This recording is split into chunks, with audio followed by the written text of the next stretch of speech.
Assalamualaikum warahmatullahi wabarakatuh. Perkenalkan, nama saya Siti Hajatu Zakia dengan nomor NIM 2024 060018. Video saya kali ini dibuat untuk melengkapi tugas mata kuliah pengantar ilmu hukum dengan dosen pengampu Nila Amania. Nah, mengenai soal tadi, soal yang pertama yaitu mengapa kaidah hukum masih diperlukan? Karena kaidah hukum memiliki peran yang sangat penting dalam menjaga ketertiban dan keadilan di masyarakat.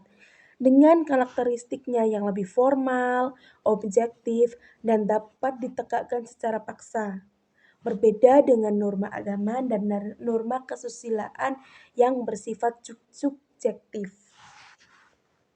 Nah, soal yang kedua yaitu apakah Indonesia bisa menerapkan sistem peradilan juri?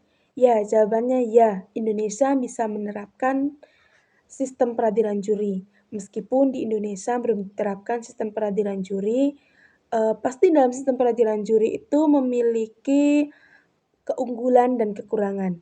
Nah, keunggulannya yaitu seperti keterlibatan masyarakat dalam mengurangi bias dalam pengambilan keputusan. Nah, kekurangannya yaitu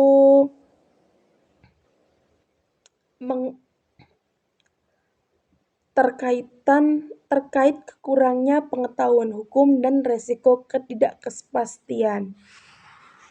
Nah, dapat disimpulkan berarti mengenai sistem peradilan juri bisa diterapkan, tetapi ada keunggulan dan kekurangannya. Ya min plus lah ya. Soal yang ketiga yaitu penafsiran hukum dalam pembentukan hukum. Nah, mengenai soal yang pertama, setuju atau tidak dengan sistem penafsiran hukum oleh pembentukan hakim? Nah, saya setuju mengenai putusan hakim, terutama dalam konteks jurisprudensi di Indonesia.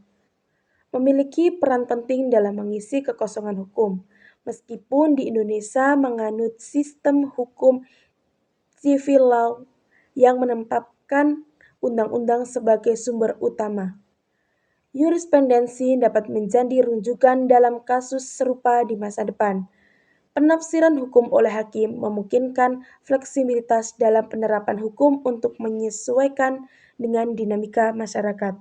Nah, yang kedua, peran penafsiran hukum dalam putusan hakim dan membentuk hukum. Yang pertama yaitu untuk mengisi kekosongan hukum, yang kedua menyesuaikan dengan konteks zaman, yang ketiga sumber hukum tidak tertulis, yang keempat menegakkan keadilan. Namun agar tidak menyimpang, penafsiran hukum harus tetap mengacu pada prinsip-prinsip hukum yang berlaku dan memperhatikan asas kepastian hukum. Nah, secara keseluruhan, kaidah hukum, sistem peradilan, dan penafsiran hukum adalah elemen-elemen penting dalam memastikan keadilan, kepastian, dan relevansi hukum dalam kehidupan bermasyarakat. Sekian dari saya, kurang dan lebihnya saya mohon maaf. Wassalamualaikum warahmatullahi wabarakatuh.